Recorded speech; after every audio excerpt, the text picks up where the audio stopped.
ഇന്നത്തെ ഈ ദൈവശാസ്ത്ര ക്ലാസ്സിലേക്ക് നിങ്ങളെ എല്ലാവരെയും ഏറ്റവും ഹൃദ്യമായി ഞാൻ സ്വാഗതം ചെയ്യുകയാണ്. ദൈവത്തെക്കുറിച്ചുള്ള പഠനം ദൈവശാസ്ത്ര വിഷയങ്ങളായി ക്രമീകരിച്ച് നമ്മൾ മുൻപോട്ട് കൊണ്ടുപോവുകയാണ്. ഇന്ന് പ്രത്യേകമായി ദൈവശാസ്ത്രത്തിലെ പ്രധാനപ്പെട്ടൊരു വിഷയമായ സഭാവിജ്ഞാനീയം അല്ലെങ്കിൽ ഇംഗ്ലീഷിൽ എക്ലേസിയോളജി എന്ന് പറയുന്ന ആ വിഷയമാണ് നമ്മൾ കൈകാര്യം ചെയ്യുക. സഭയുമായിട്ട് ബന്ധപ്പെട്ട് സഭ എന്ന് പറഞ്ഞാൽ എന്താണെന്നും ആ സഭയുടെ ആന്തരികമായ അർത്ഥം, സഭയെന്ന് പറയുമ്പോൾ അതിന് ആത്മീയമായും ഭൗതികമായ അർത്ഥതലങ്ങളുണ്ട്. യേശുവിനാൽ സ്ഥാപിക്കപ്പെട്ട് ഇന്നും ഈ ഭൂമിയിൽ ദൈവജനത്താൽ നിറഞ്ഞ് മുൻപോട്ട് പോയിക്കൊണ്ടിരിക്കുന്ന പ്രവർത്തന നിരതമായിരിക്കുന്ന സഭ, ലോകാവസാനം വരെ ക്രിസ്തുവിൻ്റെ പ്രതീകമായി ഈ ലോകത്തിൽ നിലനിൽക്കേണ്ട സഭ, ആ സഭയെക്കുറിച്ച് മനസ്സിലാക്കുവാനും അതിൻ്റെ ആഴത്തിലുള്ള പഠനം, അതിലൂടെ ഈ ദൈവിക രഹസ്യമായ സഭ തന്നെ ഒരു രഹസ്യമാണ്. ക്രിസ്തു അല്ലെങ്കിൽ ദൈവം ഒരു രഹസ്യമായിരിക്കുന്നത് പോലെ സഭയും ഒരു രഹസ്യമാണ്. ഈ ഒരു രഹസ്യത്തെക്കുറിച്ചുള്ള ആഴത്തിലുള്ള പഠനമാണ് എക്ലേസിയോളജി അല്ലെങ്കിൽ എക്ലേസ്യ എന്നുള്ള ഈ വാക്ക് കടന്നു വന്നിരിക്കുന്നത് വിളിച്ചുകൂട്ടപ്പെട്ടവരുടെ സമൂഹമെന്ന, വിളിച്ചുകൂട്ടപ്പെട്ടവരുടെ സമൂഹമാണ് സഭ. ദൈവം തിരഞ്ഞെടുത്ത് ദൈവം വിളിച്ച ഒരു പ്രത്യേക സഭാ വിഭാഗം അല്ലെങ്കിൽ കൂട്ടായ്മ, ദൈവജനത്തിൻ്റെ അല്ലെങ്കിൽ സമൂഹത്തിൻ്റെ ഒന്നുചേരലാണ് സഭയിൽ നടന്നുകൊണ്ടിരിക്കുന്നത്.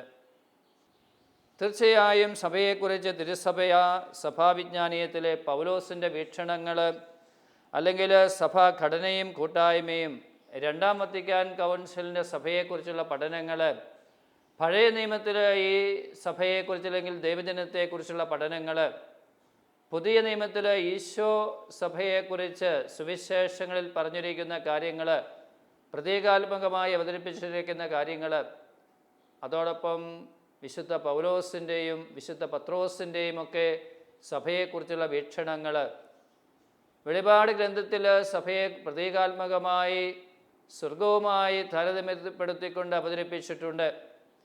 തുടർന്ന് ആദിമസഭയിലും സഭാപിതാക്കന്മാരുടെയും ഒക്കെ പഠനങ്ങൾ, നൂറ്റാണ്ടുകളായി ദൈവശാസ്ത്രം വളർന്നതിനോടനുബന്ധിച്ച് ഈ സഭാവിജ്ഞാനീയത്തിലും വളർച്ചയുണ്ടായി. ഇന്ന് ഈ ആധുനിക ലോകത്തിൽ ഈ 21-ാം നൂറ്റാണ്ടിൽ, പ്രത്യേകിച്ച് ഇന്നത്തെ ഈ ക്ലാസ്സിൽ ആവറി ഡള്ളസ് എന്ന് പറയുന്ന പ്രശസ്തനായ ദൈവശാസ്ത്രജ്ഞൻ്റെ ചില ദൈവശാസ്ത്ര ചിന്തകൾ, സഭാവിജ്ഞാനീയ ചിന്തകളാണ് നിങ്ങളുമായിട്ട് പങ്കുവയ്ക്കുവാനായിട്ട് ആഗ്രഹിക്കുക. സഭയെക്കുറിച്ച് പറയുമ്പോൾ എന്തുകൊണ്ടാണ് സഭ ഒരു ദൈവിക രഹസ്യമെന്ന നിലയിൽ അതിനെ മനസ്സിലാക്കേണ്ടത് എന്ന് നമുക്കറിയാം.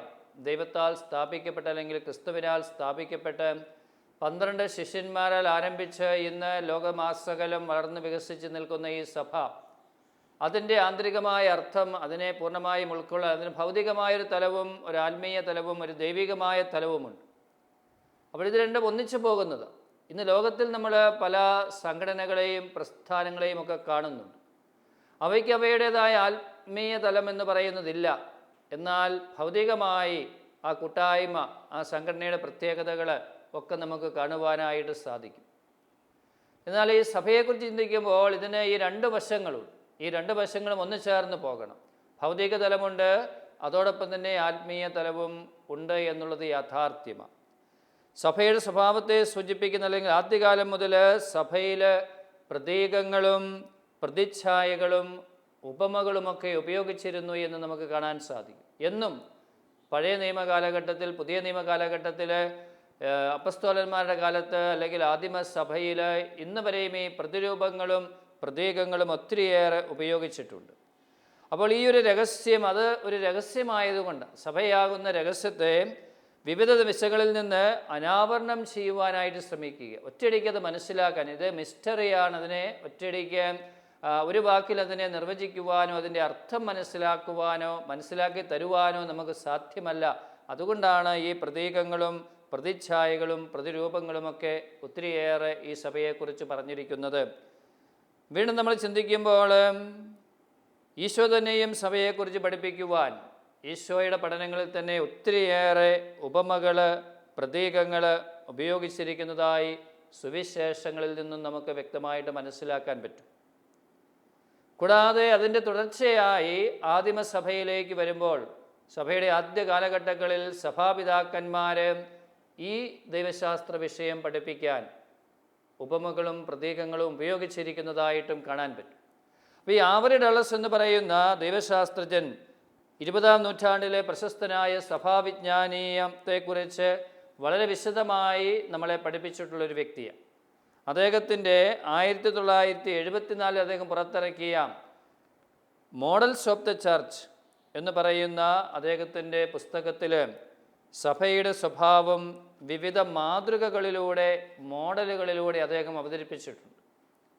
അതേക്കുറിച്ച് അദ്ദേഹം വലിയൊരു ദൈവശാസ്ത്രജ്ഞനാണ്, പണ്ഡിതനാണ്, ഒത്തിരിയേറെ സഭയെക്കുറിച്ച് പഠിച്ചിട്ടുണ്ട്. മറ്റു പലരും പറഞ്ഞ അഭിപ്രായങ്ങളും വീക്ഷണങ്ങളുമൊക്കെ അദ്ദേഹം മനസ്സിലാക്കി അതിൻ്റെയൊക്കെ പൂർത്തീകരണം എന്ന നിലയിലാണ് ഈ 1974 അദ്ദേഹം ഇങ്ങനെയൊരു പുസ്തകം എഴുതാൻ, മോഡൽസ് ഓഫ് ദ ചർച്ച് എന്ന് പറഞ്ഞുകൊണ്ട് സഭയുടെ 5-6 മാതൃകകൾ, ഉദാഹരണങ്ങളിലൂടെ സഭയെ വിശദീകരിക്കാനായിട്ട് അദ്ദേഹം ശ്രമിക്കുകയാണ്. വീണ്ടും 1987 അദ്ദേഹം ഇദ്ദേഹത്തിൻ്റെ പുസ്തകം തന്നെ ഒന്നുകൂടി വിശദീകരിച്ച് എഴുതി പറഞ്ഞിട്ടുണ്ട്. അവിടെ വളരെ വ്യക്തമായിട്ട് 6ാമതൊരു മാതൃക കൂടി കൂട്ടിച്ചേർത്തുകൊണ്ട് അദ്ദേഹത്തിൻ്റെ പഠനം പൂർത്തീകരിക്കുകയാണ്. ഈ സഭാ മാതൃകകളുടെ സവിശേഷതകളും അവയിലൂടെ കടന്നു പോകുമ്പോൾ നമുക്ക് കാണാൻ പറ്റുന്ന ഈ മഹാരഹസ്യമായ സഭയെന്ന ഈ രഹസ്യത്തിൻ്റെ വിവിധങ്ങളായ അർത്ഥതലങ്ങൾ നമുക്ക് മനസ്സിലാക്കിയെടുക്കുവാനായിട്ട് സാധിക്കും. അപ്പോൾ തീർച്ചയായും നമ്മൾ മനസ്സിലാക്കേണ്ട കാര്യം, പുതിയ നിയമത്തിലെ സഭയുടെ പ്രതിച്ഛായകളെക്കുറിച്ച് ചിന്തിക്കുമ്പോൾ ഈശോ തന്നെ ഏതാണ്ട്, അല്ലെങ്കിൽ പുതിയ നിയമത്തിൽ 80ഓളം ഉപമകൾ അല്ലെങ്കിൽ പ്രതിച്ഛായകൾ സഭയെക്കുറിച്ച് പ്രതിപാദിക്കാൻ മാത്രമായിട്ട് ഉപയോഗിച്ചിട്ടുണ്ട് എന്നുള്ളത്. 80ഓളം പ്രതീകങ്ങൾ വീണ്ടും വീണ്ടും ആവർത്തിച്ച് ഓരോന്നോരോന്ന് പുതിയത് പറയുകയാണ്. അത്രയും പറഞ്ഞിട്ടും ഈ സഭയെ പൂർണ്ണമായും വിശദീകരിക്കാനായിട്ട് സാധിക്കുന്നില്ല എന്നുള്ളത്. അപ്പോൾ ഈ ദൈവശാസ്ത്രജ്ഞനായ പോൾ മിനെയർ എന്ന് പറയുന്ന ദൈവശാസ്ത്രജ്ഞൻ അദ്ദേഹത്തിൻ്റെ അഭിപ്രായത്തിൽ അദ്ദേഹം പഠിച്ചതിൻ്റെ വെളിച്ചത്തിലാണ് പറയുക, 80ഓളം പ്രതീകങ്ങൾ നമുക്ക് പുതിയ നിയമത്തിൽ കണ്ടെത്താനായിട്ട് പറ്റും. അതോടൊപ്പം 2-ാം വത്തിക്കാൻ കൗൺസിൽ ഏതാനും ചില പുതിയ നിയമ സാദൃശ്യങ്ങളെ വീണ്ടും എടുത്തു പഠിപ്പിക്കുന്നുണ്ട്. വീണ്ടും ഒന്നുകൂടി പ്രാധാന്യം നൽകിക്കൊണ്ട് പഠിപ്പിക്കുന്നുണ്ട്. 2-ാം വത്തിക്കാൻ കൗൺസിലിൻ്റെ ലൂമൻ ജെൻസിയം എന്ന് പറയുന്ന പ്രമാണരേഖയിൽ, ആ പ്രമാണരേഖയുടെ 6ാമത്തെ ആർട്ടിക്കിൾ വളരെ വ്യക്തമായി സഭയുടെ സാദൃശ്യങ്ങൾ എന്ന് പറഞ്ഞ് ഇവിടെ പറഞ്ഞു വച്ചിട്ടുണ്ട്. സഭയുടെ സാദൃശ്യങ്ങൾ എന്ന് പറഞ്ഞവരെ എടുത്തു പറഞ്ഞ് പഠിപ്പിക്കുകയാണ്. ഇടയവൃദ്ധിയെക്കുറിച്ച്, കൃഷിയെക്കുറിച്ച്, ഭവന നിർമ്മിതിയെക്കുറിച്ച്, കുടുംബം, വിവാഹബന്ധം മുതലായവയിൽ നിന്നുള്ള പ്രതിബിംബങ്ങൾ പ്രവാചക ലിഖിതങ്ങളിൽ മുതൽ ഉരുത്തിരിഞ്ഞു വരുന്നത്. ഇങ്ങനെയുള്ള ഈ ദൈവജനത്തെക്കുറിച്ച്, ദൈവജനത്തിൻ്റെ കൂട്ടായ്മയെക്കുറിച്ച്, അതിൻ്റെ പ്രാധാന്യത്തെക്കുറിച്ച്, അല്ലെങ്കിൽ അതിൻ്റെ അർത്ഥത്തെക്കുറിച്ചൊക്കെ ദൈവജനത്തെ പഠിപ്പിക്കാനായിട്ട് ഇങ്ങനെയുള്ള പ്രതീകങ്ങൾ ഉപയോഗിക്കുന്നതായിട്ട് സഭ ഒരു അജഗണമായിട്ട് അവതരിപ്പിക്കുന്നത് യോഹന്നാൻ്റെ സുവിശേഷം 10-ാം അധ്യായം 1 മുതലുള്ള വാക്യങ്ങളിൽ കാണാൻ പറ്റും. യെശയ്യാ പ്രവാചകൻ്റെ പുസ്തകം 40-ാം അധ്യായത്തിലും എസെക്കിയേലിൻ്റെ പുസ്തകം 34-ാമത്തെ അധ്യായത്തിലുമൊക്കെ വളരെ വ്യക്തമായിട്ട് നമുക്ക് കാണാൻ പറ്റും. അജഗണം എന്ന നിലയിൽ ദൈവജനത്തെ, സഭയെ ചിത്രീകരിച്ചിരിക്കുന്നതായിട്ട്. അതോടൊപ്പം പത്രോസിൻ്റെ 1-ാം ലേഖനത്തിൽ നല്ല ഇടയനും അല്ലെങ്കിൽ ഇടയന്മാരെക്കുറിച്ചൊക്കെ പറഞ്ഞുകൊണ്ട് ഈശോ നല്ല ഇടയനാണെന്നും ദൈവജനം മുഴുവൻ ആടുകളാണെന്നുമൊക്കെ ചിത്രീകരിക്കുന്ന രംഗങ്ങൾ നമുക്ക് കണ്ടെത്താനായിട്ട് പറ്റും. അതോടൊപ്പം യോഹന്നാൻ്റെ സുവിശേഷം 10-ാം അധ്യായത്തിൽ ആടുകൾക്കു വേണ്ടി ജീവൻ ബലിയർപ്പിക്കുന്ന നല്ല ഇടയനാണ് താനെന്ന് ഈശോ തന്നെ പറഞ്ഞു പഠിപ്പിക്കുകയാണ്. ഇവിടെയെല്ലാം ഈ ദൈവജനത്തിൻ്റെ അല്ലെങ്കിൽ ഈ ആടുകളുടെ ഉപമയിലൂടെ ഈ കൂട്ടായ്മയുടെയും സംരക്ഷണത്തിൻ്റെയും പരിപാലനയുടെയും ഒക്കെ ദൈവത്തിൻ്റെ ജനത്തെ, സഭയെ പരിപാലിക്കുന്നതിനെക്കുറിച്ച് നമ്മളെ പഠിപ്പിക്കുകയാണ്. വീണ്ടും സഭ ദൈവത്തിൻ്റെ കൃഷിയാണ്, അഥവാ വയലാണ്. ഗോത്രാധിപന്മാരാകുന്ന വിശുദ്ധമായ വേരിൽ ഈ കൃഷിഭൂമിയിൽ പരമ്പരാഗതമായി കൃഷി ചെയ്ത് അത് പഴയ നിയമത്തിൻ്റെ തുടർച്ചയായി പുതിയ നിയമത്തിലേക്ക് വന്ന് ഈ കാലഘട്ടത്തിൽ വരെ എത്തി നിൽക്കുകയാണ് അതിൻ്റെ വളർച്ചയെന്ന് പറയുന്നത്. അതിനുള്ള ഉദാഹരണങ്ങൾ റോമാക്കാർക്ക് എഴുതിയ ലേഖനത്തിൽ, കോരിന്തോസുകാർക്ക് എഴുതിയ 1-ാം ലേഖനത്തിൽ, മത്തായിയുടെ സുവിശേഷത്തിൽ നമുക്ക് പ്രത്യേകം വിവിധ ഉപമകളിലൂടെ കണ്ടെത്താനായിട്ട് പറ്റും. ഇതെല്ലാം വിശദീകരിക്കാനായിട്ട് ഇവിടെ പറ്റുകയില്ല. ചില ഉദാഹരണങ്ങൾ മാത്രം ഞാനിവിടെ പറഞ്ഞു പോവുകയാണ്. നാമാണ് ശിഖരങ്ങളിൽ മുന്തിരി വള്ളിയെക്കുറിച്ച്, മുന്തിരി ചെടിയെക്കുറിച്ച്, കൃഷിക്കാരനായ ദൈവത്തെക്കുറിച്ച് ഒക്കെ പറയുമ്പോൾ ഈ ദൈവജനത്തെയും സഭയെയും ഒന്നുകൂടി വിശദമാക്കാൻ ദൈവവും ദൈവജനവും തമ്മിലുള്ള ബന്ധം, സഭയിലെ ദൈവജനം പരസ്പരമുള്ള ബന്ധം, ഇതൊക്കെ സൂചിപ്പിക്കുവാൻ വേണ്ടിയാണ് ഈ പ്രതിരൂപങ്ങളും പ്രതീകങ്ങളും ഉപമകളും പ്രതിച്ഛായകളും വീണ്ടും വീണ്ടും മാറി മാറി ഉപയോഗിച്ചു കൊണ്ടിരിക്കുക. സഭയെ പലപ്പോഴും ദൈവത്തിൻ്റെ ഭവനമെന്ന് പറയുന്ന രീതിയിൽ കോരിന്തോസുകാർക്ക് എഴുതിയ 1-ാം ലേഖനം 3-ാം അധ്യായത്തിൽ കാണാൻ പറ്റും. പണിക്കാർ ഉപേക്ഷിച്ച് കളയുകയും എന്നാൽ മൂലക്കല്ലാക്കപ്പെടുകയും ചെയ്ത കല്ലിനോട് കർത്താവിനെ തന്നെ താരതമ്യപ്പെടുത്തി. മത്തായിയുടെ സുവിശേഷം 21-ാം അധ്യായം. അതോടൊപ്പം സഭയാകുന്ന ഈ ക്രിസ്തുവിൻ്റെ മൗലിക ശരീരം അത് പണിതുയർത്തുന്നത് സ്ലേഹന്മാരാൽ പണിയപ്പെട്ടു എന്ന് എടുത്തു പറഞ്ഞിരിക്കുകയാണ്.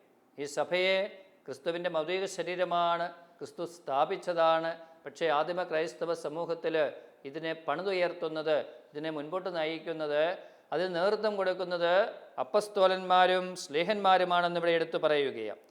ദൈവത്തിൻ്റെ കുടുംബം വസിക്കുന്ന ഭവനം, പരിശുദ്ധാത്മാവിൻ്റെ അധിവാസ സ്ഥലം, മനുഷ്യരോടൊത്ത് ദൈവത്തിൻ്റെ കൂടാരം, പരിശുദ്ധ ദേവാലയം എന്നൊക്കെ വീണ്ടും വീണ്ടും പല പ്രാവശ്യം സഭയെക്കുറിച്ച് എടുത്തു പറയുന്ന രംഗങ്ങളും നമുക്ക് തിരുവചനത്തിൽ കണ്ടെത്താനായിട്ട് പറ്റും. ഇങ്ങനെ പത്രോസിൻ്റെ 1-ാം ലേഖനം 2-ാം അധ്യായം 5-ാമത്തെ തിരുവചനത്തിൽ നമ്മളെ, അല്ലെങ്കിൽ ദൈവജനത്തെ ഈ സഭയുടെ ഓരോ അടിസ്ഥാന ശിലകളായി, അപ്പസ്തോലന്മാരെയും ഈ ദൈവജനത്തെയും എല്ലാം ഇതിൻ്റെ ഓരോ ശിലകൾ, ഓരോ കല്ലുകൾ പെറുക്കി വെച്ചാണ് കെട്ടിടം പണിയുന്നത് എന്ന് നമുക്കറിയാം. ഇങ്ങനെ പണിതുയർത്തിക്കൊണ്ടിരിക്കുകയാണ് എന്ന് പത്രോസ് ശ്ലീഹ എടുത്തു പറഞ്ഞിരിക്കുകയാണ്. ഇങ്ങനെ വളരെ വിശാലമായി ഈ സഭയുടെ സാദൃശ്യങ്ങളെക്കുറിച്ച്, അല്ലെങ്കിൽ ഉന്നത ജെറുസലേം കൂടിയായ സഭ നമ്മുടെ മാതാവാണ് എന്ന് ഗലാത്യക്കാർക്ക് എഴുതിയ ലേഖനത്തിൽ നമുക്ക് കണ്ടെത്താൻ പറ്റും. വെളിപാട് പുസ്തകത്തിൽ കറയില്ലാത്ത ചെമ്മരിയാടിൻ്റെ നിർമ്മല മണവാട്ടിയായി സഭയെ ചിത്രീകരിച്ചിരിക്കുന്നതായിട്ട് കാണാൻ പറ്റും.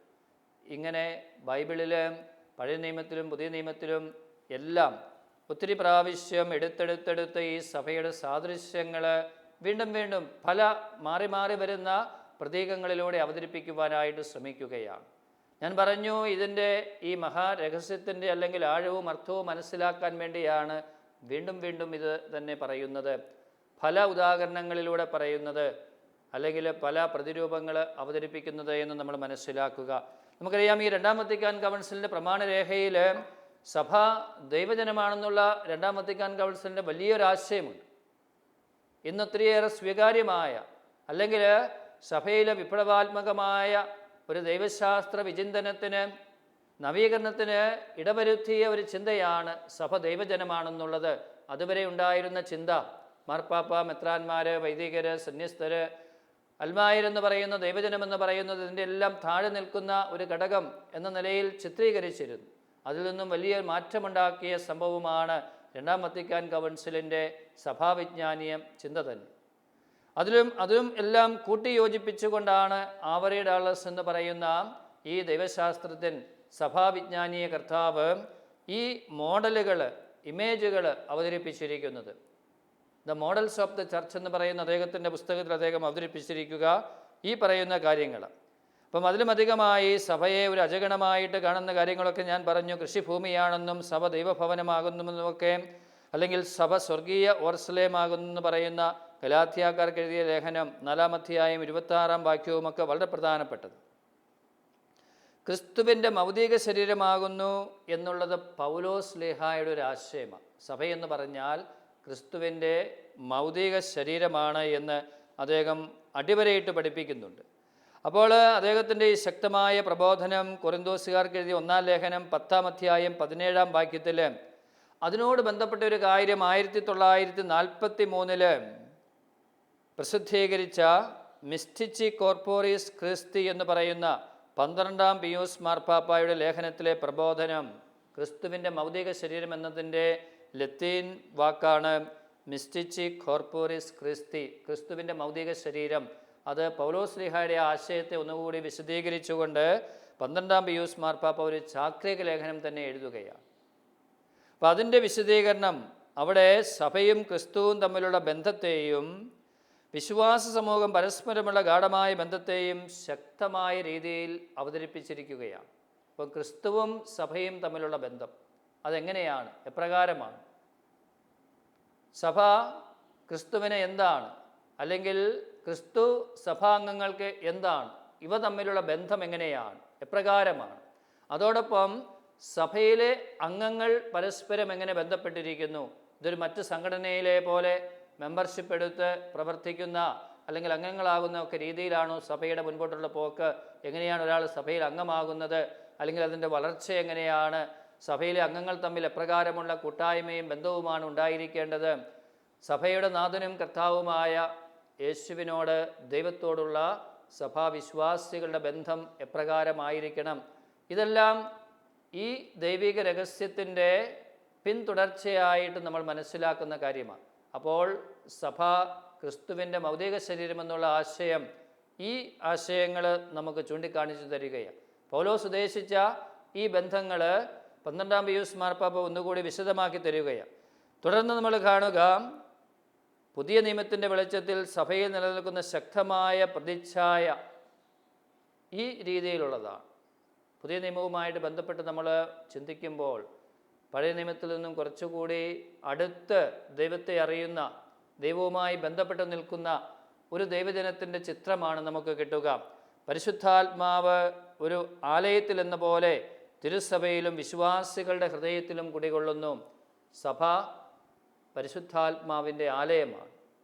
അപ്പം മനുഷ്യ ഹൃദയങ്ങളിലും സഭയിലും ഈ ആത്മാവ് നിലകൊള്ളുന്നു എന്നുള്ളത്, വസിക്കുന്നു എന്നുള്ളത്, ജീവിക്കുന്ന ആത്മാവ് സഭയിലുണ്ട്, മനുഷ്യ ഹൃദയങ്ങളിലുണ്ട്. തീർച്ചയായിട്ടും അത് നമ്മൾ മനസ്സിലാക്കണം. അത് വളരെ പ്രധാനപ്പെട്ട ഒരു ആശയമാണ്. അതോടൊപ്പം സഭ ദൈവജനമാകുന്നു എന്നുള്ള ആശയവും കൂടി ഒന്ന് ചേർത്തുകൊണ്ടാണ് ആവറി ഡള്ളസ് തൻ്റെ ആശയങ്ങൾ മുൻപോട്ട് കൊണ്ടുപോവുക. അതോടൊപ്പം നമുക്കറിയാം, ഇവിടെ സഭ തിരഞ്ഞെടുക്കപ്പെട്ട വംശവും രാജകീയ പുരോഹിത ഗണവും വിശുദ്ധീകരിക്കപ്പെട്ട ജനപദവും ദൈവം തനിക്കായി നേടിയെടുത്ത ജനതയും എന്ന് തുടരുന്ന 1 പത്രോസിൻ്റെ 1-ാം ലേഖനം 2-ാം അധ്യായം 9-ഉം 10-ഉം തിരുവചനങ്ങളിലെ ഭാഗവും വളരെ പ്രധാനപ്പെട്ടത്. അത് പത്രോസിൻ്റെ ഒരു ആശയമാണ്. സഭാവിജ്ഞാനീയത്തിൽ വിപ്ലവകരമായ ചുവടുവെപ്പിന് 2-ാം വത്തിക്കാൻ കൗൺസിലിന് സൂനകദോസിന് സാധിച്ചു എന്ന് നമ്മൾ പറയുന്നുണ്ട്. സഭാവിജ്ഞാനീയത്തിൽ വളരെ വിശാലമായ വിപ്ലവകരമായ ഒരു മാറ്റം അല്ലെങ്കിൽ ഒരു പഠനം ഈ 2-ാം വത്തിക്കാൻ കൗൺസിൽ നടത്തുകയാണ്. വീണ്ടും നമ്മൾ പറയുമ്പോൾ എന്തുകൊണ്ടാണ് ഈ ഇമേജസ് ഉപയോഗിക്കുന്നത് എന്ന് ഞാൻ ചുരുക്കി പറഞ്ഞു. എങ്കിലും പ്രധാനപ്പെട്ടതായിട്ട് എനിക്ക് പറയുവാനുള്ളത്, ആ കാലഘട്ടത്തിലെ ഒരു രീതിയാണ് ഇങ്ങനെ മോഡലുകൾ ഉപയോഗിച്ച് അല്ലെങ്കിൽ ഇമേജുകൾ ഉപയോഗിച്ചുകൊണ്ട് ആ രീതിയിലുള്ള ഒരു മെത്തഡോളജി ഫോം ചെയ്തിരുന്നു. അങ്ങനെയുള്ളൊരു പഠന രീതി ഈ ഒരു കാലഘട്ടത്തിൻ്റെ പ്രത്യേകതയാണ്. ഉദാഹരണങ്ങൾ വിശദീകരിച്ചുകൊണ്ട് യാഥാർത്ഥ്യത്തെ മനസ്സിലാക്കാനായിട്ട് ശ്രമിക്കുക. അതുകൊണ്ടാണ് ആവറി ഡള്ളസ് എന്ന് പറയുന്ന ദൈവശാസ്ത്രജ്ഞൻ ഈ ഒരു രീതി പിന്തുടർന്നത്. അദ്ദേഹം ഇങ്ങനെ മോഡലുകൾ അവതരിപ്പിച്ചുകൊണ്ട് സഭയെക്കുറിച്ച് ആഴത്തിൽ പഠിപ്പിക്കാനായിട്ട് ശ്രമിച്ചത്. ഞാൻ പറഞ്ഞു 5-6 മോഡലുകൾ പറഞ്ഞിട്ടുണ്ട്. അവയൊന്നും പൂർണ്ണമല്ല, എങ്കിലും ഓരോന്നോരോന്നെടുത്ത് നമ്മൾ പഠിക്കുമ്പോൾ, മനസ്സിലാക്കുമ്പോൾ കൂടുതൽ കാര്യങ്ങൾ സഭയെക്കുറിച്ച് നമുക്ക് ഉൾക്കൊള്ളുവാനായിട്ട് സാധിക്കും. ദൈവം രഹസ്യമായിരിക്കുന്നത് പോലെ സഭയും ഒരു രഹസ്യമാണ്. ഈ രഹസ്യത്തെ മനസ്സിലാക്കാനായിട്ട് ഏതെങ്കിലും ഇമേജിലൂടെ, മോഡലിലൂടെ അവതരിപ്പിക്കുക മാത്രമേ പോംവഴിയുള്ളൂ എന്നുള്ളത്. രഹസ്യമായിരിക്കുന്നതിനെ, പരസ്യമായി നമ്മുടെ മുൻപിൽ കാണുന്നതിനെ നമുക്ക് മനസ്സിലാക്കുന്നതിന് ബുദ്ധിമുട്ടില്ല. നമ്മുടെ കയ്യിലിരിക്കുന്ന ഒരു വസ്തു അല്ലെങ്കിൽ നമ്മുടെ മുമ്പിലിരിക്കുന്ന വസ്തുവിനെ നമുക്ക് മനസ്സിലാക്കാനായിട്ട് പറ്റും. പക്ഷേ രഹസ്യമായിരിക്കുന്ന ഒരു യാഥാർത്ഥ്യത്തെ വെളിപ്പെടുത്തി കൊടുക്കുവാൻ, വിശദീകരിച്ച് കൊടുക്കുവാൻ ചില ഉപമകളും ഉദാഹരണങ്ങളും ഒക്കെ മാത്രമേ നമുക്ക് ഉപയോഗപ്പെടുത്താനായിട്ട് സാധിക്കുകയുള്ളൂ. വീണ്ടും നമ്മൾ പറയുമ്പോൾ ജീവിത സാഹചര്യങ്ങളിൽ നിന്നുള്ള ഉദാഹരണങ്ങളും ഉപമകളും വഴിയാണ് കർത്താവ് ഇത് പഠിപ്പിക്കാൻ, ഈശോ ഇത് പഠിപ്പിക്കാനായിട്ട് ശ്രമിച്ചത്. വളരെ ജീവിതവുമായി ബന്ധപ്പെട്ട, മനുഷ്യരുമായി ബന്ധപ്പെട്ട, അനുദിന ജീവിതത്തിൽ മനുഷ്യൻ കണ്ടുകൊണ്ടിരിക്കുന്ന വളരെ വ്യക്തമായ ഉദാഹരണങ്ങൾ, ഉപമകൾ, ഓരോന്നും വിവിധ മാതൃകകൾ, ഓരോന്നും സഭയുടെ വ്യത്യസ്തങ്ങളായ സ്വഭാവങ്ങൾ അനാവരണം ചെയ്യുന്നു എന്ന് പറയുന്നത് പോലെ തന്നെ ഈ ബൈബിളിൽ കാണുന്ന ഓരോ ഉദാഹരണങ്ങളും ഉപമകളും, ആവറി ഡള്ളസ് പറയുന്ന അദ്ദേഹത്തിൻ്റെ ഓരോ മോഡലും വളരെ മനുഷ്യനുമായി ബന്ധപ്പെട്ട യാഥാർത്ഥ്യങ്ങളാണ്. അദ്ദേഹത്തിൻ്റെ ഇമേജുകളെക്കുറിച്ച് പറയുമ്പോൾ ഒന്നാമതായിട്ട് അദ്ദേഹം പറയുന്ന ഒരു ഇമേജ് എന്ന് പറയുന്നത് സഭ ഒരു സ്ഥാപനമാകുന്നു. അദ്ദേഹത്തിൻ്റെ സഭാ മാതൃകകളിൽ ഒന്നാമത്തേത് സഭയൊരു സ്ഥാപനമാകുന്നു, ഒരു ഇൻസ്റ്റിറ്റ്യൂഷൻ ആണ് എന്ന് പറയുകയാണ്. നമുക്കറിയാം, ഇന്ന് നമ്മൾ ഈ ജീവിക്കുന്ന ഈ ലോകത്തിൽ ഒത്തിരിയേറെ സ്ഥാപനങ്ങളെ കുറിച്ച് നമുക്കറിയാം, വ്യത്യസ്തങ്ങളായ സ്ഥാപനങ്ങൾ. അതുപോലെ ഒരു സ്ഥാപനമാണ് സഭയെന്ന് പറയുകയാണ്. ഒരു കാലത്ത് സഭയെ ഒരു പരിപൂർണ സൊസൈറ്റിയായി, പരിപൂർണ സമൂഹമായി, പെർഫെക്റ്റ് സൊസൈറ്റി എന്നാണ് പറഞ്ഞിരുന്നത്. 1550 മുതൽ 1950 വരെയുള്ള കാലഘട്ടത്തിൽ അംഗീകരിക്കപ്പെട്ടിരുന്ന ഒരു ആശയമാണ്. കാർഡിനൽ റോബർട്ട് ബെല്ലർമിൻ എന്ന് പറയുന്ന ഒരു വ്യക്തിയാണ് ഈ ചിന്തയുടെ ഉപജ്ഞാതാവായിട്ടുണ്ടായിരുന്നത്. ആ ഒരു ആശയത്തെ സപ്പോർട്ട് ചെയ്തുകൊണ്ട് ആവറി ഡള്ളസും അവതരിപ്പിക്കുകയാണ്. കിങ്ഡം ഓഫ് ഫ്രാൻസ്, കെട്ടുറപ്പുള്ള സ്വയം ഭരണാവകാശമുള്ള ഒരു സമൂഹം, അതിൻ്റെ മോഡലിൽ ഈ സഭാ സമൂഹവും ഇത്രയേറെ അടിയുറച്ച, എല്ലാം സുരക്ഷിതവുമുള്ള ഒരു സമൂഹമായിട്ട്, കെട്ടുറപ്പുള്ളൊരു സമൂഹമായിട്ട് ഈ സഭയെ അവതരിപ്പിച്ചിരുന്നു. അതിനെ ഒരു ഇൻസ്റ്റിറ്റ്യൂഷനായിട്ട്, ഒരു സ്ഥാപനമായിട്ട് കരുതിയിരുന്നു. അപ്പോൾ അതുപോലെ ചില ദോഷങ്ങൾക്കും ഇത് കാരണമായിട്ടുണ്ട് എന്ന് നമുക്കറിയാം. സഭ ആ കെട്ടുറപ്പ് നല്ലതാണ്, തകർന്നു പോകാതെ മുൻപോട്ട് പോകാൻ. പക്ഷേ ഒരു സ്ഥാപനമായി നിലകൊള്ളുമ്പോൾ അതിന് ചില പരിമിതികളുണ്ട്. ചില ആശയങ്ങൾ ഉൾക്കൊള്ളാൻ പറ്റിയെന്ന് വരികയില്ല, വ്യത്യസ്തമായ രീതിയിൽ പെരുമാറാൻ പറ്റിയെന്ന് വരികയില്ല. സമൂഹത്തിൻ്റെ, ആ സഭാ സമൂഹത്തിൻ്റെ ആവശ്യങ്ങൾക്കനുസരിച്ച് വ്യത്യസ്തമായ രീതിയിൽ ചിന്തിക്കാൻ പറ്റിയെന്ന് വരികയില്ല. സ്ഥാപനമെന്ന നിലയിൽ സഭയുടെ സ്ഥാപനപരമായ വശങ്ങൾ ചിലപ്പോഴെങ്കിലും സ്ഥാപനവൽക്കരണത്തിലേക്ക് സഭയെ കൊണ്ടുചെന്നെത്തിച്ചു എന്ന് നമുക്ക് തന്നെ അറിയാവുന്ന കാര്യമാണ്. അതിനൊരു നെഗറ്റീവായിട്ടുള്ള ഒരു ചിന്തയോടെയാണ് പലരും കാണുക. അത് സ്ഥാപനവൽക്കരിക്കപ്പെട്ടതുകൊണ്ട് സഭയുടെ ഒത്തിരിയേറെ നന്മകൾ അറിയാതെ പോയി, നഷ്ടപ്പെട്ടു പോയി എന്നൊക്കെ പറയുന്നവരുണ്ട്. സഭയിലെ അംഗത്വം കൊണ്ട് മാത്രം തൃപ്തിപ്പെടുകയും ആന്തരിക ജീവിതത്തിന് വേണ്ടത്ര പ്രാധാന്യം നൽകാതിരിക്കുകയും ചെയ്യുവാൻ ഈ മാതൃക ഒരു പരിധിവരെ കാരണമായി. അപ്പോൾ ആന്തരികമായ ഈ ദൈവിക രഹസ്യമെന്ന നിലയിൽ, അല്ലെങ്കിൽ ദൈവത്തിൻ്റെ ഒരു സ്ഥാപനം എന്ന നിലയിൽ മനസ്സിലാക്കാതെ ഭൗതികമായ കെട്ടുറപ്പിന് മാത്രം പ്രാധാന്യം നൽകിയ അവസരം. അതോടൊപ്പം തന്നെ നമുക്ക് കാണാൻ പറ്റുക, സഭയുടെ ചട്ടക്കൂടിന് പ്രാധാന്യമുണ്ടെങ്കിലും പരിധിവിട്ട് അതിൻ്റെ പ്രാധാന്യത്തെ ആവറി ഡള്ളസ് എന്ന് പറയുന്ന ദൈവശാസ്ത്രജ്ഞൻ തള്ളിക്കളയുകയാണ്. സഭ ഒരു സ്ഥാപനമായിരിക്കണം, അതിന് കെട്ടുറപ്പുണ്ടാകണം. പക്ഷേ ഒരു പരിധിവിട്ട രീതിയിൽ അതങ്ങനെ ആയിപ്പോയി കഴിഞ്ഞാൽ അതിന് സമൂഹത്തിലേക്ക് ഇറങ്ങുവാനോ, സമൂഹത്തിൻ്റെ ആവശ്യങ്ങൾ, അല്ലെങ്കിൽ ഇന്നത്തെ ആധുനിക ലോകത്തിലേക്ക് ഇറങ്ങുവാനൊക്കെ പറ്റാതെ വരും. അതുകൊണ്ടാണ് രണ്ടാം വത്തിക്കാൻ കൗൺസിൽ സഭ ആധുനിക ലോകത്തിൽ എന്ന് പറയുന്ന ആ പ്രമാണരേഖയിലൊക്കെ വളരെ വിശദമായിട്ട് പറയുന്നുണ്ട്. സഭ ലോകത്തിലേക്ക് ഇറങ്ങി ലോകത്തെ വിശുദ്ധീകരിക്കേണ്ടതാണ്. സഭ ലോകത്തിന് മാതൃകയായി നിൽക്കേണ്ടതാണ്. ലോകത്തിൻ്റെ പ്രകാശവും ഭൂമിയുടെ ഉപ്പുമായിട്ട് നിൽക്കേണ്ടതാണ്. ഈ ആശയങ്ങളൊക്കെ ഈ സ്ഥാപനവൽക്കരിക്കപ്പെട്ട സഭയിൽ ഇല്ലാതായി പോകുന്ന ഒരവസ്ഥയുണ്ടാകും.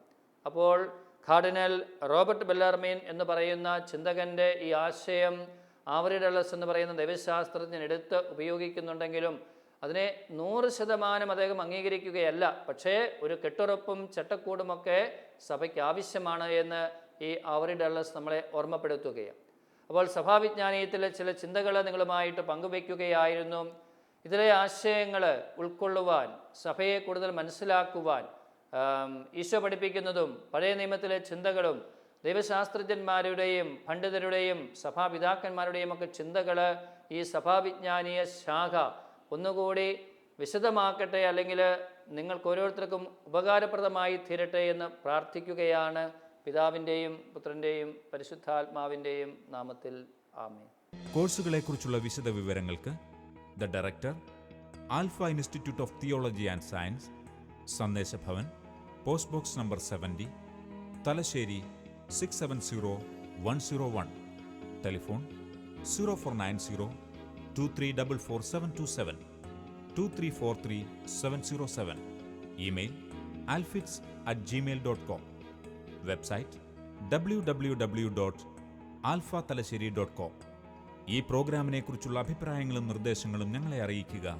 വിലാസം: the producer, Theologia, Shalom television, Peruvannamuzhi PO, Kozhikode 673-528. Phone 0496 266 4600.